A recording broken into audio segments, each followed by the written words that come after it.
Je crois que l'assurance nous libère de la jalousie et de l'envie et nous dispense de vivre dans ce tourment. Je crois qu'elle nous libère du besoin de comparer et de rivaliser et d'essayer d'être comme tous les autres. Je crois que savoir qui nous sommes en Christ nous libère pour être les personnes précieuses, merveilleuses, fantastiques que Dieu nous a créées pour être.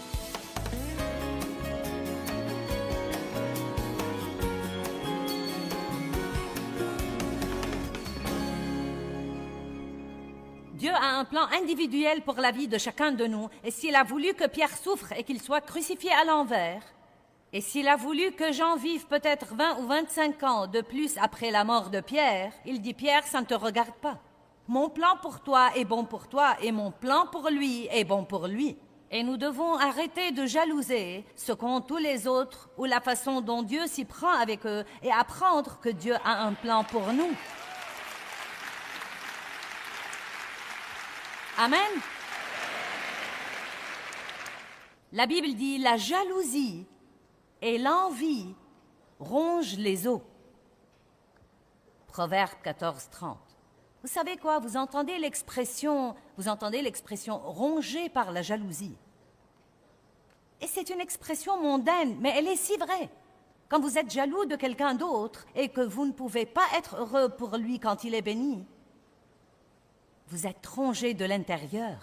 Et vous savez, il y a des moments où je vois quelqu'un d'autre, peut-être même quelqu'un dans le ministère qui a plus de succès que moi sur un certain plan. Je ne vais pas dire que je n'ai pas ce sentiment parfois, mais je le combats. Je ne vais pas avoir ce poison dans ma vie. Et vous savez comment je le combats? Dieu, je te remercie pour l'avoir béni. Je suis contente que tu l'aies béni. Je ne serai peut-être pas contente à ce moment-là, mais le diable ne le saura pas. Je te remercie pour l'avoir béni. Je te remercie pour l'avoir aidé. Et Dieu, je sais, vous devez parler à haute voix. Répondez au diable. Vous devez dire, je te remercie Dieu parce que tu as un plan pour moi et parce que mon jour viendra. Je n'aurai peut-être pas exactement ce qu'il a, mais tu as quelque chose pour moi. Et quand ça viendra, il sera aussi bon que ce que quelqu'un d'autre a.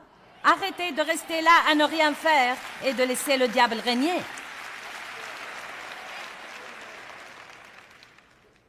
Allez, vous savez parler, vous devez juste dire ce qu'il faut.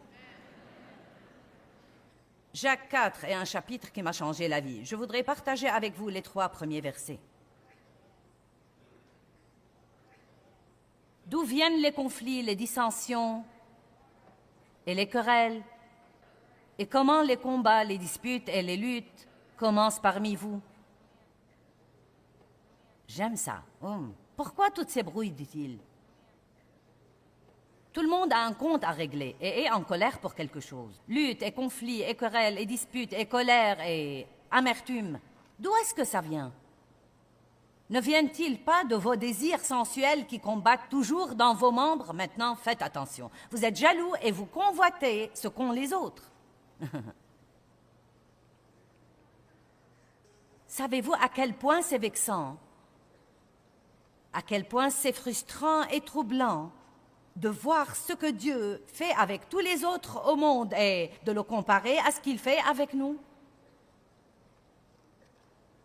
Allez, je veux ce soir que quelqu'un dans cette salle comprenne que Dieu a un plan unique, un plan exclusif, un plan génial, étonnant pour vous.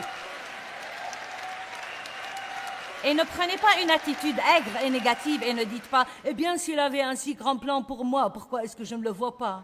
Eh bien, probablement à cause de ce que j'essaye de vous prêcher ce soir. Vous devez peut-être adopter une nouvelle attitude. Vous devez peut-être apprendre à être heureux pour ce que Dieu fait dans la vie de quelqu'un d'autre avant de pouvoir le libérer pour faire quelque chose dans votre vie.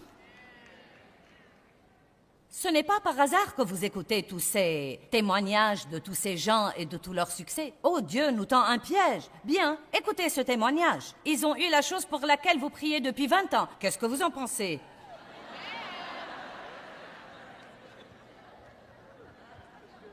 Oh, eh bien, Dieu ne ferait pas ça. Si, il le ferait. Tant de choses dans la vie sont un test.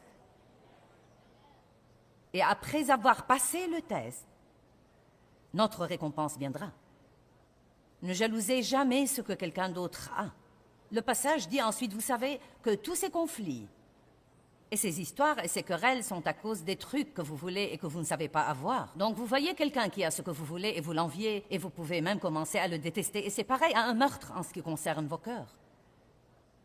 De belles paroles qui m'ont changé la vie. C'est ce que dit la Bible. Vous n'avez pas parce que vous ne demandez pas. Et vous savez ce que j'ai appris de ça? Ne jalousez jamais quelqu'un d'autre. Demandez à Dieu ce que vous voulez.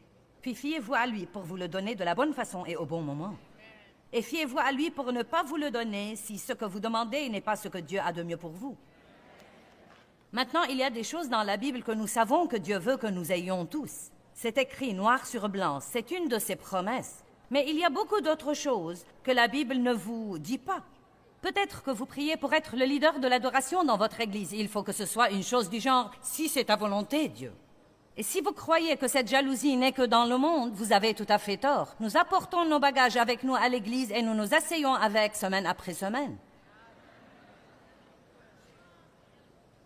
Eh bien, si seulement je chantais comme toi. Eh bien, en réalité, je crois que je chante mieux que toi et je crois que c'est moi qui devrais être là-haut, pas toi. Je me rappelle quand je donnais mon étude de Bible à 20 personnes à la maison et je faisais ça depuis 5 ans et j'avais une si grande vision et j'en avais assez de ce qu'elle soit petite. Ne méprisez pas le jour des petits commencements. Je voulais juste quelque chose de grand. De grand. Parce que je manquais d'assurance à l'époque et je ne savais pas que j'étais en Christ. Et j'essayais toujours de surmonter toute la honte et le blâme de mon passé et la culpabilité et la condamnation que j'avais. Et j'avais besoin de quelque chose de grand à l'extérieur pour m'aider à me sentir mieux. Et Dieu n'allait pas me le donner avant que les choses ne soient réparées à l'intérieur. Allez maintenant, je prêche bien. Parce que si Dieu nous donne des tas de trucs à l'extérieur et que nous n'avons rien à l'intérieur, à ce moment-là, la première tempête qui viendra nous emportera. Vous voyez, j'aime ce que je fais. Je l'apprécie, mais je ne sais pas, peut-être que je ne pourrai pas le faire toute ma vie. Mais ça n'enlève vraiment rien à ma valeur, car notre valeur est en qui nous sommes en Christ et non pas en ce que nous faisons.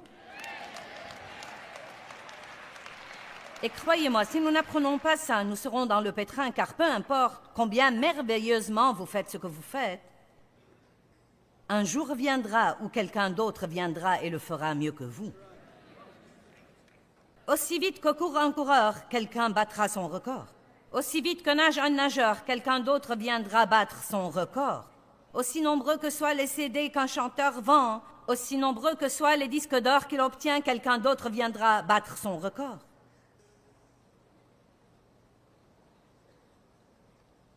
Nous devons apprendre à suivre les saisons de Dieu dans notre vie et comprendre que nous sommes tout aussi précieux en toute saison. Je crois que l'assurance nous libère de la jalousie et de l'envie et nous dispense de vivre dans ce tourment. Je crois qu'elle nous libère du besoin de comparer et de rivaliser et d'essayer d'être comme tous les autres. Je crois que savoir qui nous sommes en Christ nous libère pour être les personnes précieuses, merveilleuses, fantastiques que Dieu nous a créées pour être. Et vous pouvez l'être et l'assumer pleinement. Je suis différente et j'aime ça. J'aime ça.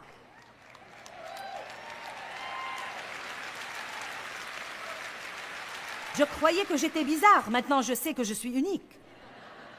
L'unique a une valeur. Darlene Zschech, vous savez, la merveilleuse leader de l'adoration de Hillsong, m'a dit l'année passée, elle m'a dit « N'est-ce pas que tu aimes cuisiner quand tu es en congé ?» Et à la maison, je lui ai dit « Non. » Pourquoi voudrais-je le faire?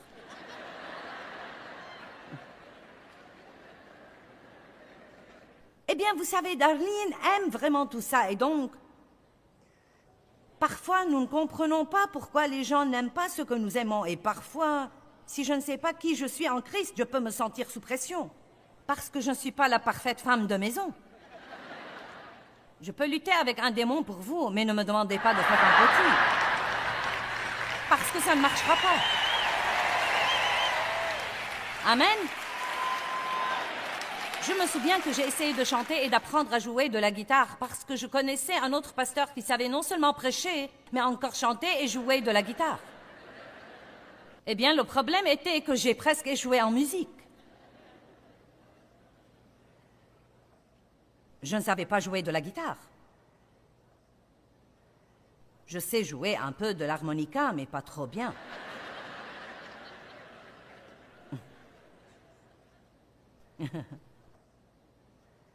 Je me souviens que je lisais Éphésiens 4:11 dans les premiers jours de ma vie avec Dieu. Et j'allais aux réunions d'église et on parlait beaucoup des dons et... Vous savez, tout le monde disait, eh bien, quel est ton don? Quel est ton don? Est-ce que quelqu'un d'entre vous se souvient de cette époque-là? Non, mais il y avait même des réunions tout entières pour essayer de trouver quel était votre don spirituel. Non, mais je suis sûre que ça a de la valeur, mais vous savez, je n'ai pas encore trouvé ce que je suis.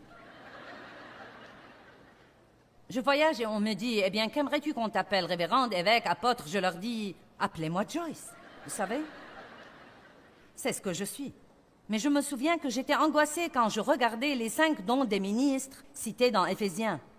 Apôtre, prophète, évangéliste, pasteur, enseignant. Et je me rappelle qu'il y avait quelqu'un qui les citait comme ça. Apôtre, prophète, évangéliste, pasteur, enseignant. Et j'ai pensé, minute, je ne veux pas être un auriculaire. Je vous dis la vérité. Je voulais être un pouce, je ne voulais pas.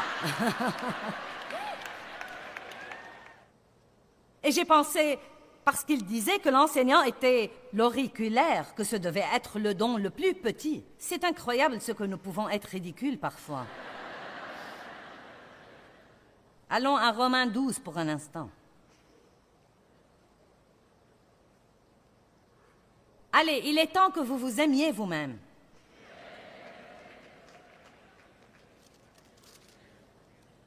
Romains 12 dit en fait que nous sommes nombreux, mais que nous faisons tous partie d'un seul corps. Nous avons tous des fonctions différentes, mais nous faisons partie d'un seul corps. Ensuite, il dit, vous savez, que certains sont ceci et que certains sont cela. Mais parlons de notre corps physique qui est l'exemple que Dieu utilise. Mon corps physique a beaucoup de parties différentes, mais elles ne sont pas toutes pareilles, elles ne se ressemblent pas, elles n'ont pas la même fonction. Certaines parties ont des privilèges que d'autres parties n'ont pas. Certaines parties sont plus visibles que d'autres parties. Et quel gâchis ce serait si la jalousie régnait sur toutes les parties de mon corps. Vous voyez, nous devons travailler ensemble. De temps en temps, j'aurai une nouvelle paire de chaussettes. Elles sont un peu difficiles à mettre. Et vous savez, vous luttez avec ça. Vous savez, c'est étonnant pour moi parce que ma main vient immédiatement au secours et aide le pied. Elle l'aide. Et vous savez, j'ai une jolie bague là et mon doigt a l'occasion de la porter, mais mon œil a l'occasion de la voir. Mon doigt n'a jamais vu cette bague. Il a l'occasion de la porter. Il a l'occasion de l'exhiber, mais toute sa vie, il ne verra jamais cette bague. L'œil n'a pas l'occasion de porter la bague, mais il voit la bague. Maintenant, qu'arriverait-il si ma main disait « Je ne vais pas t'aider à mettre ces chaussures » car pour te dire la vérité, vraiment, je voudrais avoir des chaussures moi-même. Et dans ma vie, étant une main, je n'ai jamais eu de chaussures. Et si tu crois que je vais continuer à t'aider à mettre tes chaussures toute ma vie, tu te trompes lourdement. Et si un jour, l'œil disait « Je refuse de regarder la bague », je ne vais pas regarder la bague, je veux ma propre bague. Et si je ne peux pas avoir une bague, à ce moment-là, je refuserai de la regarder. Et c'est comme ça que nous passons une grande partie de nos vies en tant que chrétiens. Et si Dieu faisait notre volonté et nous disait « D'accord ».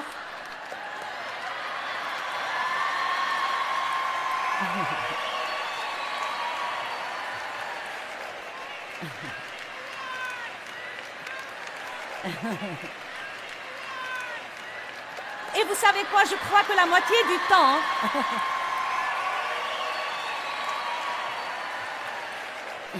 Non, mais nous ferions mieux d'espérer que Dieu ne nous donnera pas certains des trucs que nous demandons.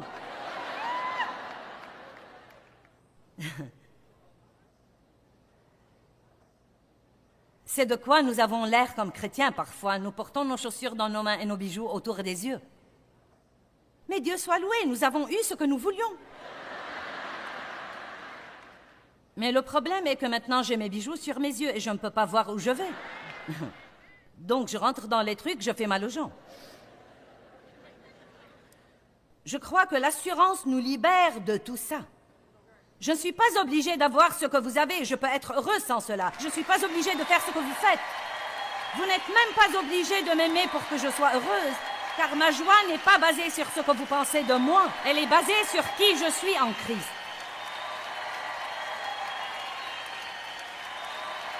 Je peux faire un pas de foi et essayer de faire quelque chose et échouer, et cependant être heureuse et sûre de moi, car ma confiance n'est pas dans ma réussite, dans tout ce que j'essaye de faire. Je peux manquer Dieu, je peux croire que j'ai entendu de Dieu et carrément manquer Dieu, mais cela n'amoindrit pas qui je suis en Christ. Je ne suis pas obligée d'être prudente, je peux vivre audacieusement, je peux vivre agressivement. Et les gens qui font ça finiront par faire de grandes choses pour Dieu. Ils feront peut-être quelques bêtises de temps en temps, mais vraiment, vous ne pouvez pas conduire une voiture garée. Vous devez mettre la voiture en prise et commencer à vous déplacer. Même si vous avez un accident ou deux, vous devez vous déplacer. Ouh, je suis heureuse ce soir.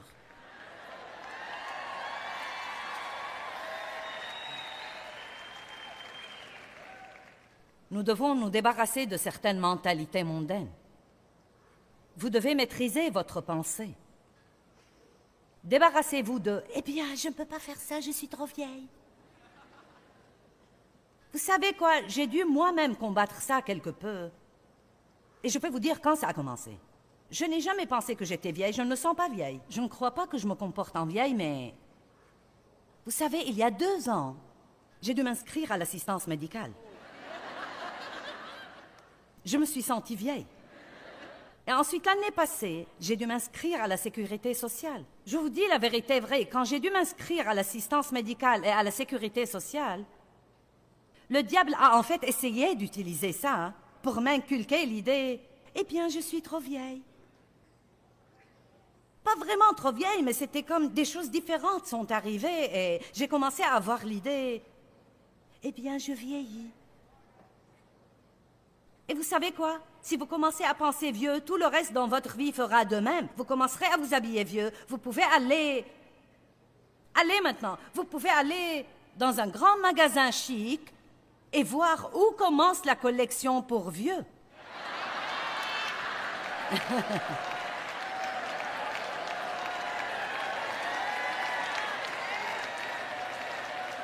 J'essaye de partager avec vous que vous n'êtes jamais trop vieux et que vous n'êtes jamais trop jeune. Quand Caleb avait 80 ans et qu'on distribuait le pays qui allait leur appartenir, Caleb a demandé une montagne. Il a dit « Donnez-moi une montagne ». Moïse avait 80 ans, je crois, quand Dieu l'a appelé pour faire sortir les Israélites dans le désert et les mener à 80 ans. Une dame m'a dit il y a quelques semaines, elle m'a dit... Quand j'avais 75 ans, Dieu m'a appelé à aller en Afrique pour lui bâtir un orphelinat.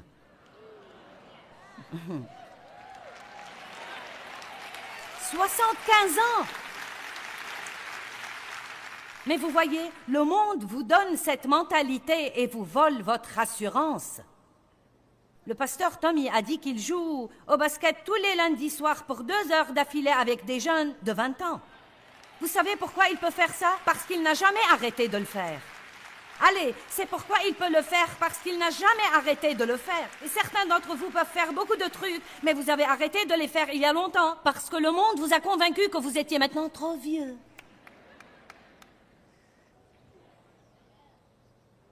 Vous n'êtes jamais trop jeune, pas si Dieu voit. Timothée était jeune, 17 ans, je crois. Et Paul a dû continuer à l'encourager quand il avait peur et qu'il manquait d'assurance. Jérémie était jeune.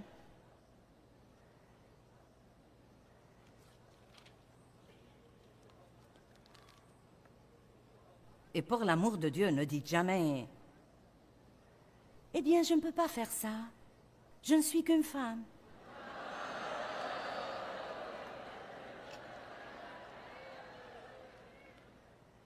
Et cette mentalité est ancrée dans la pensée. Maintenant, j'ai surmonté ça, mais quand Dieu m'a d'abord appelé à faire ça, je n'avais pas assez de bon sens pour savoir que les gens allaient être exaspérés là-dessus parce que j'étais une femme. Non, mais je n'y avais pas pensé. J'aimais vraiment Dieu et j'ai senti qu'il m'a appelée et je m'y suis mise et j'avais un beau succès. Ensuite, les gens ont commencé à rouspéter parce que j'étais une femme et j'ai dit à Dieu, je suis une femme. Comme s'il allait dire, oh, je ne le savais pas. Je me souviens que notre pasteur nous a arrêtés à Dave et moi à la porte à la sortie de l'église et il a regardé mon mari et lui a dit, frère, c'est toi qui devrais donner cette étude de Bible chez toi et non pas ta femme. Eh bien, nous avons essayé. Dave a essayé d'enseigner et j'ai essayé de me taire et ça n'a pas marché.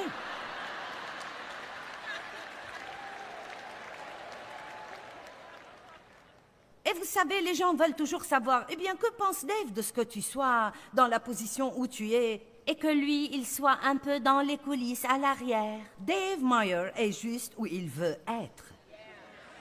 Et il en est heureux parce qu'il n'essaye pas, en fait, d'être ce qu'il n'est pas. Nous ne rivalisons pas. Il a un rôle, j'ai un rôle, et bien que ce ne soit pas le rôle normal sur lequel le monde se modèlerait, c'est cependant le rôle de Dieu et ça marche. Amen. Ouh. Mais vous voyez, je n'ai pas une attitude insoumise parce que je suis sur l'estrade comme... Tu vas m'écouter, hein, vous savez. Je suis en fait une femme vraiment soumise, croyez-le ou pas. Et ne riez pas.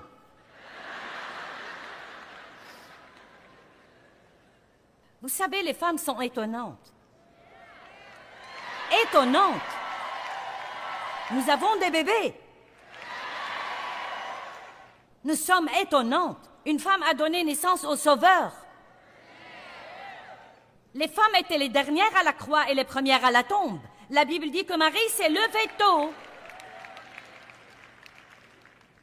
et que quand Jésus lui est apparu, elle a dû revenir sortir les garçons du lit. Maintenant, les mecs, je vous aime, mais c'est un fait. Les femmes étaient les dernières à la croix et les premières à la tombe. Ne me dites pas que les femmes ne peuvent pas prêcher parce qu'une femme était la première à porter le message de l'Évangile. Vous dites, oh, Jésus a dit à Marie, « Va et dis à mes disciples, il a ressuscité. » Ça m'a l'air de prêcher. Vous savez, les gars, ne regardez jamais une femme en pensant, « Eh bien, tu ne peux pas faire ça, tu n'es qu'une femme. » Ne dites jamais, « Eh bien, je ne suis qu'une mère au foyer, ou bien, je ne suis qu'une gardienne, ou bien, je nettoie les maisons pour gagner ma vie. » Personne n'est un « je ne suis que ».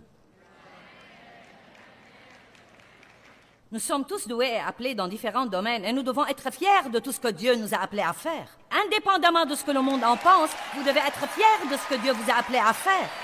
Peu importe si le monde croit que c'est la plus petite chose qui soit, vous devez être fiers de ce que Dieu vous a appelé à faire. Et si on vous confie le nettoyage des toilettes de l'église, faites-en les toilettes les plus jolies qui soient. Amen. Bien, vous allez aimer ça. Laissez-moi vraiment vous dire comment sont les femmes. La maman et le papa regardaient la télé et la maman a dit « Je suis fatiguée, je crois que je vais aller me coucher. » Donc, elle est allée à la cuisine pour faire les sandwichs pour le déjeuner du lendemain matin et elle a sorti la viande du congélateur pour le dîner du lendemain. Elle a vérifié les niveaux des boîtes de céréales, rempli le conteneur du sucre, mis des bols sur la table. Elle a préparé la cafetière pour le lendemain matin. Elle a ensuite mis des vêtements humides dans le séchoir, le linge dans la machine à laver, elle a repassé une chemise. Elle a ramassé un jeu laissé sur la table, remis l'annuaire du téléphone dans le tiroir. Elle a arrosé les plantes, vidé la corbeille à papier, étendu une serviette à sécher. Elle a bâillé, elle s'est étirée, elle a dit « Je vais me coucher ». Elle s'est arrêtée par le bureau, a écrit une note au prof, compté de l'argent pour une sortie scolaire, retiré un manuel de dessous une chaise et l'a remis à sa place. Elle a signé une carte d'anniversaire pour une amie, a mis l'adresse sur une enveloppe, écrit une liste pour le supermarché et a mis les deux près de son sac. La maman a ensuite nettoyé son visage et mis la crème hydratante. Elle s'est ensuite brossé les dents. Elle s'est coupé les ongles. Le mari a appelé et a dit « J'ai cru que tu allais te coucher. »« J'arrive, dit-elle. » Elle a mis de l'eau dans le bol du chien, a mis le chat dehors, ensuite elle s'est assurée que les portes étaient fermées. Elle est passée voir chacun de ses enfants, a allumé une lampe de chevet, a suspendu une chemise, a jeté quelques chaussettes sales dans le panier à linge et a parlé avec un de ses enfants qui faisait toujours ses devoirs. Dans sa chambre, elle a réglé le réveil, préparé les vêtements pour le lendemain matin et elle a ajouté 3 choses à sa liste de choses à faire le lendemain. Pendant ce temps, le mari a éteint la télé et a dit à personne en particulier « Je vais me coucher » et il l'a fait.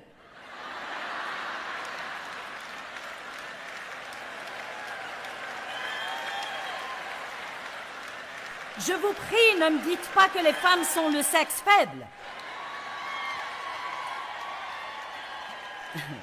J'aurai peut-être toujours besoin de Dave pour m'ouvrir un pot de mayonnaise, mais je peux tout faire par le Christ qui me fortifie. Je suis à la hauteur de quoi que ce soit, prête à toute éventualité par celui qui m'infuse la force intérieure. Peu importe si je me sens sûre de moi ou pas, je serai sûre de moi. Et quel que soit ce que je ressens, je ne laisserai jamais l'ennemi l'utiliser pour m'éliminer. Je vais finir ce que Dieu m'a appelé à faire. Quelqu'un peut dire Amen? Amen, Amen, Amen, Amen, Amen. Ouh, Alléluia! Eh bien, quand nous sommes sûrs de qui nous sommes en Christ, cela nous permet de faire face à la vie avec audace et nous libère de la jalousie et de l'envie vers les autres. Heureusement, nous ne sommes pas obligés de nous comparer à qui que ce soit. Nous avons l'assurance parce que le Christ vit en nous et parce que nous puisons dans son assurance.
Yêu yêu trẻ mùa lụt nước lũ bắt